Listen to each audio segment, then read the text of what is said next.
जय हिंद। तो आज हम लोग इस वीडियो में संविधान के बारे में जानेंगे। संविधान में टोटल 22 यानी कि संविधान में टोटल 22 भाग है, 395 अनुच्छेद है और 12 अनुसूची है। तो 22 भाग,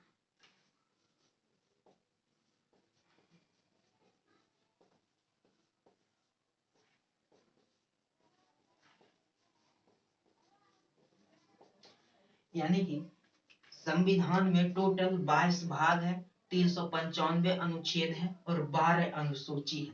अब क ख ग घ करके देखेंगे तो 400 प्लस हो जाता है अनुच्छेद, लेकिन हमको 395 अनुच्छेद याद रखना है और टोटल 12 अनुसूची है। जब संविधान बना था तो प्रारंभ में संविधान में 8 अनुसूची था, लेकिन फिर संशोधन करके इसमें 4 अनुसूची जोड़ा गया और अब वर्तमान में टोटल 12 अनुसूची है संविधान में।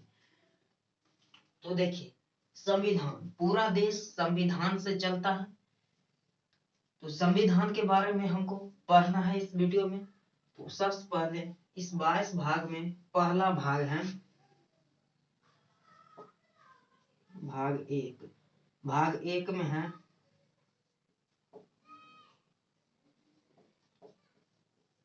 संघ और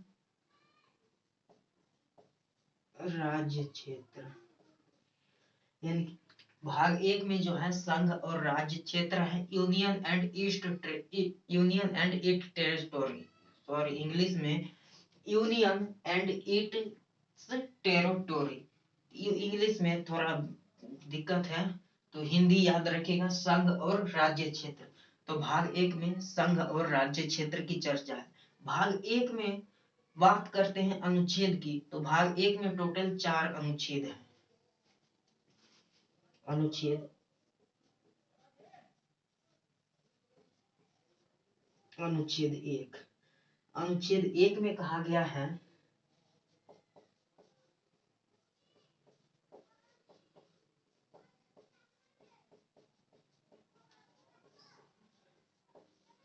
यानी कि अनुच्छेद 1 में कहा गया है कि भारत राज्यों का संघ है। अब क्या भारत राज्यों का संघ है, सिर्फ याद कर लिए हो गया? इसको समझना भी पड़ेगा भाई कि संघ क्या है, यूनियन क्या है।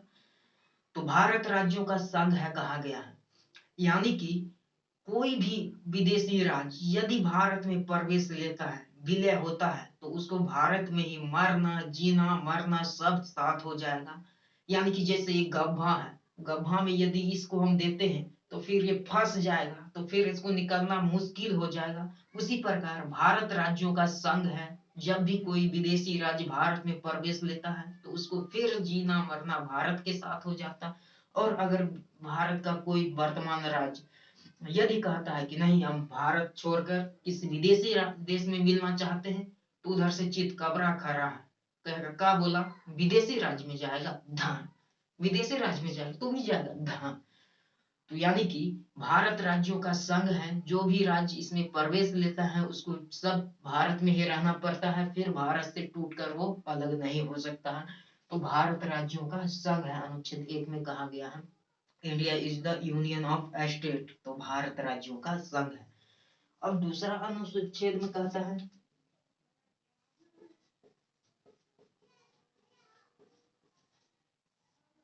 अनुच्छेद 2।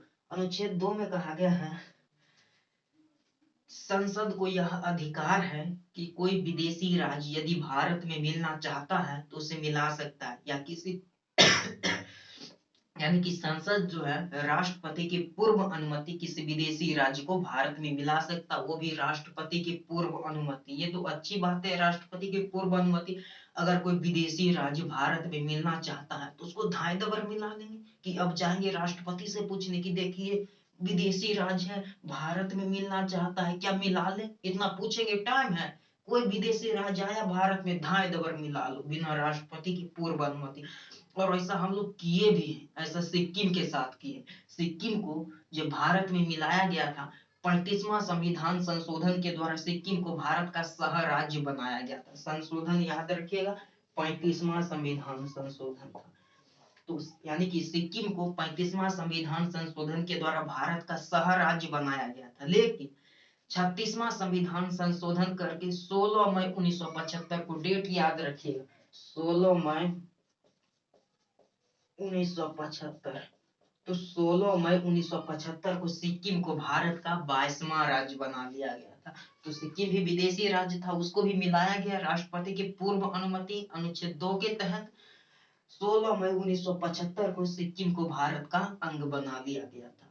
तो यही था अनुच्छेद 2 में कि संसद राष्ट्रपति की पूर्व अनुमति किसी विदेशी राज्य को भारत में मिला सकते हैं, और सिक्किम के साथ ऐसा किया गया। 16 मई 1975 को सिक्किम को भारत का 22वां राज्य बनाया गया। तो अनुच्छेद 2 में ये था, और अनुच्छेद 1 में भारत राज्यों का संघ, ये तो जान ही गए। उसके बाद अनुच्छेद 3,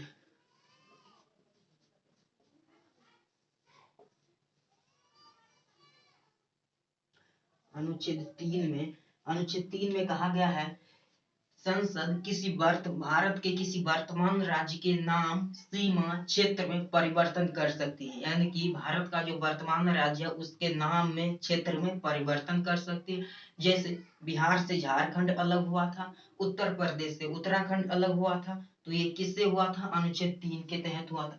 अच्छा, जैसे कि जब कोई राज्य है उसका सीमा थोड़ा बड़ा हो जाता है, जिला थोड़ा बड़ा हो जाता है, राज्य, तो उसको क्या करते हैं संसद, उसका जो क्षेत्र है वो क्षेत्र आधा करके, यानी कि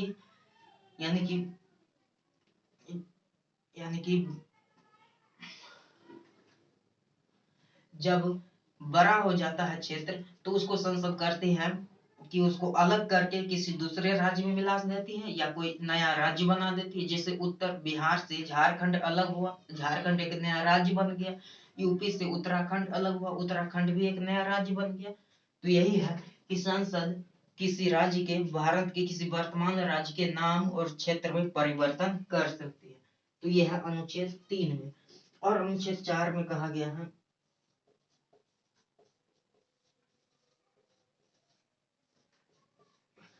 अनुच्छेद 4 में कहा गया है जब संसद अनुच्छेद 2 का प्रयोग करेगी, यानी कि जब किसी विदेशी राज्य को भारत में मिलाएगी, और जब अनुच्छेद 3 का प्रयोग करेगी, यानी किसी वर्तमान राज्य में परिवर्तन करेगी, तो इसमें राष्ट्रपति के पूर्व अनुमति की कोई जरूरत नहीं है।